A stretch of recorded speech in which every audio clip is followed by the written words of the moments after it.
Bonjour, nous sommes le mercredi 29 novembre et je vous propose la situation des cultures de cette semaine.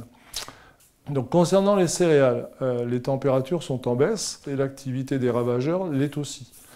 Concernant les pucerons, on a peu de parcelles qui sont colonisées par les pucerons et lorsqu'on observe des pucerons, très peu de pieds sont colonisés.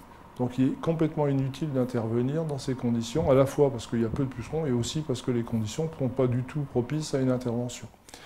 Concernant les limaces, elles sont peu actives. Alors les céréales sont plus développées cette année que les années précédentes, ce qui fait que le risque limace est aujourd'hui écarté. Et l'activité des limaces est peu importante dans les secteurs les plus attaqués. Donc aucune intervention non plus à imaginer sur les limaces. On observe quelques dégâts de mouches dans les sols sableux et crayeux. Aujourd'hui, il y a peu de dégâts, c'est des dégâts qu'on observe vraiment très ponctuellement. Concernant les dégâts de la mouche qui sont observés aujourd'hui, il n'y a aucun moyen de lutte à mettre en œuvre, on n'a aucun moyen correctif existant aujourd'hui. Donc les dégâts sont faibles, il n'y a pas de raison de s'alarmer pour l'instant.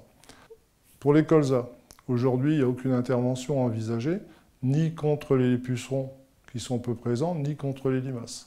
Par contre, c'est la bonne période pour commencer les pesées de colza avant l'hiver, pour estimer l'azote absorbé. Donc c'est Julien Gaillard qui va vous rappeler la méthode en vous montrant les manipulations qui peuvent être faites avant l'hiver. Quant à moi, je vous retrouverai la semaine prochaine.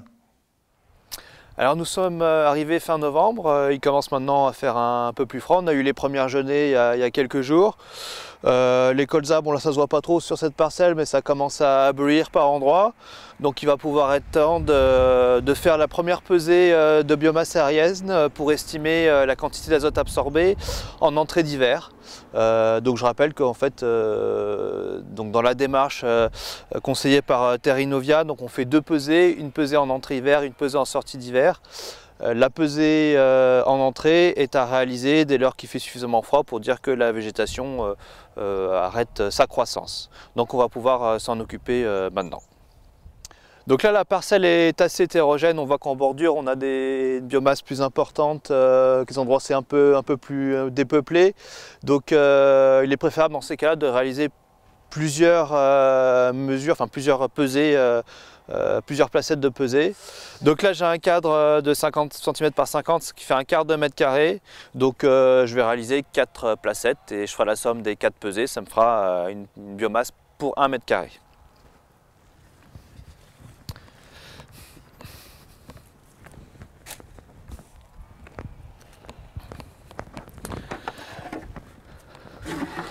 Donc en pratique c'est pas bien compliqué, il suffit de couper au ras de sol tous les pieds de colza qui sont dans le cadre.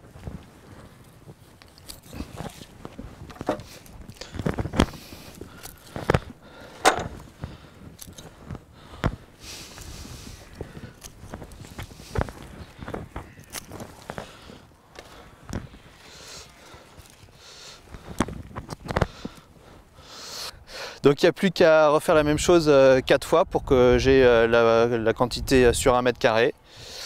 Et puis on posera l'ensemble. Alors là on est la parcelle a été semée avec un semeur à céréales. C'est pour ça que j'utilise un cadre. On aurait été avec une parcelle semée avec un semoir de précision. À ce moment-là, avec un écartement assez large, à ce moment-là, plutôt qu'utiliser un cadre, on aura fait des prélèvements sur la ligne de semis. Donc pour l'équivalent d'un mètre carré, si je prends un écartement de 45 cm, vous faites 1 divisé par 45, ça vous fait 2,20 m et on prélève donc une ligne sur 2,20 m pour avoir l'équivalent d'une placette d'un mètre carré.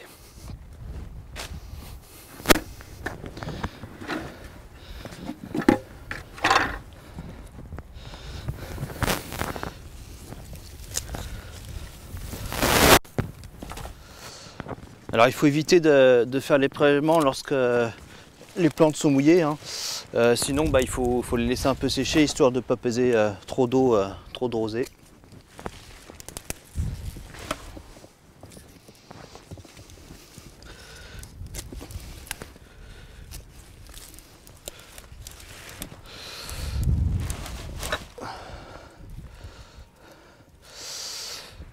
Voilà.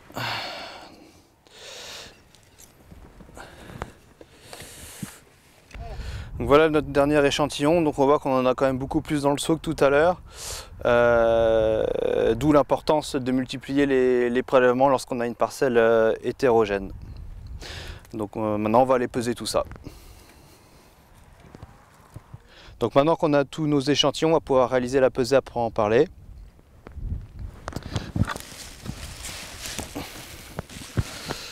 Bon, là je vais le faire en 2 fois.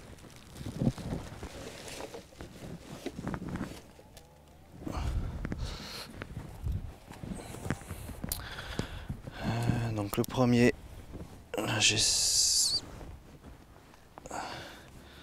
718 grammes.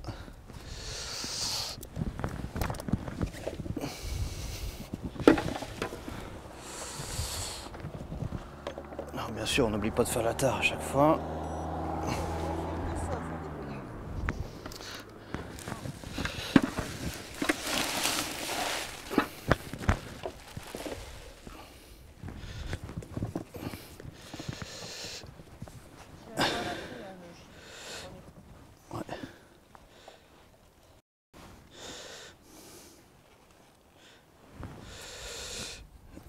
Deuxième,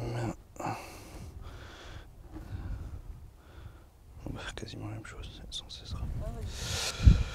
Donc là on a cumulé sur cette parcelle 1,4 kg de biomasse aérienne, donc ça on multiplie le chiffre par 50 et ça nous donne 71 kg d'azote absorbé en entrée hiver. Donc on note bien ce chiffre et on reviendra faire la pesée en sortie d'hiver.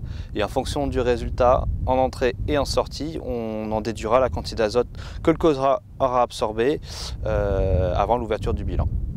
Donc maintenant, rendez-vous fin d'hiver.